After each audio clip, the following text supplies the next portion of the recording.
পুরুষ মানুষ কোথায় আটকায়? পুরুষ মানুষের চোখ কোথায় আটকায়? কে বলেছে পুরুষ মানুষের দয়া মায়া নেই? কে বলেছে পুরুষ মানুষ ভণ্ড? কে বলেছে পুরুষ মানুষ প্রতারক? এর পুরা ডাহা মিথ্যা কথা।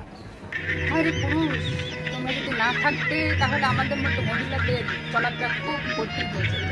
তোমরা আসো বলেই আমরা এতটা সেফে আছি, তোমরা আসো বলেই আমরা মহিলারা এতটা সযত্নে থাকি, তোমরা আসো বলেই তো আমরা মহিলাদের এতটা নিরাপত্তা আছে। এই যে দেখো না, তোমরা যখন রাস্তা পারাপার করতে নেই তখন তোমরা হাতটা ধরে রাস্তা পার করে দাও, আবার কোথাও ঘুরতে গেলে তোমরা হাতটা ধরে হাঁটাহাঁটি করো, আবার কিছু খেতে নিলে তোমরা খাওয়াই দাও। এই নানান কাজে তোমাদের দরকার হয়। একটা সংসারে বাজার ঘাট থেকে শুরু করে কিন্তু তোমরাই করো, রোজগার থেকে শুরু করে তোমরা আছো বলেই তোমাদের আমাদের মতো মহিলাদের চলার পথ অতটা সহজ হয়, কারণ তোমাদের আল্লাহ সৃষ্টি করেছেন এইভাবে। আচ্ছা, মানুষ সবসময় নারীতেই আটকায়। এই যে বিশেষ করে সবচেয়ে বেশি আটকায় যদি কোনো ভাবি থাকে, ভাবিদের দিকে পুরুষ মানুষের চোখটা হলো আগে আটকায়। বিশেষ করে যখন তার ভাবি থাকে কিংবা পাশের বাড়ির ভাবির দিকে চোখটা আরো বেশি আটকে যায়। দ্বিতীয়ত, পুরুষ মানুষ যখন রাস্তা দিয়ে হাঁটতে নেয় দেখবেন যে কোনো ছেলের ব্যাগ পরে গেলেও পুরুষ মানুষের কিছু চাই আসে, কিন্তু যখন কোনো মহিলা বা কোনো মেয়ের লেডিসের ব্যাগ পরে যায় তখন কিন্তু পুরুষ মানুষের ব্যাগটা তুলে দেওয়ার জন্য অস্থির হয়ে যায়। পার্কে ঘুরতে গেলে বউর সাথে থাকা অবস্থায় ওই সুন্দরী মহিলার দিকে ঠিক পুরুষ মানুষের চোখটা আটকে যায়।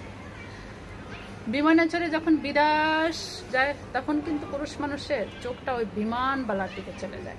অফিসে যদি পাশের সিটে যদি কোনো লেডিস থাকে চোখটা তার কিন্তু ওখানেই আটকে যায়।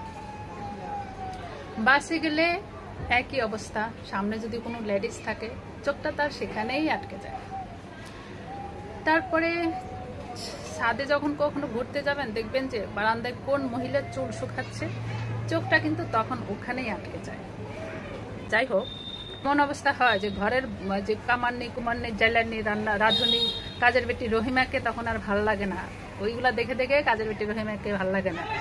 কিন্তু দিন শেষে পাখিকে ছেড়ে দিতে হয়, পাখি উড়ে যাও, চলে যাও, যেখানে ইচ্ছে সেখানে যাও, দিন শেষে ঘুরে ঘুরে ঘুরে ঘুরে এসে কিন্তু উঠতে হয়। তাই ছেড়ে দিন, চলে যাক যেখানে ইচ্ছা, সময় হলে ঠিক চলে আসবে উড়ন্ত পাখি আপনার ঘরে, মন চাইলে আর না চাইলে নাই, চলে দিন। তো অবশেষে দিন শেষে যদি পাখি ঘরে ফিরে আসে ঠিক সেই মুহূর্তে কিন্তু পাখিটা ওই ঘরে যে নারী, ঘরে যে মহিলা, সেই মহিলাতেই কিন্তু আটকায় একই সাথে। অতএব কেউ মাইন্ড করবেন না।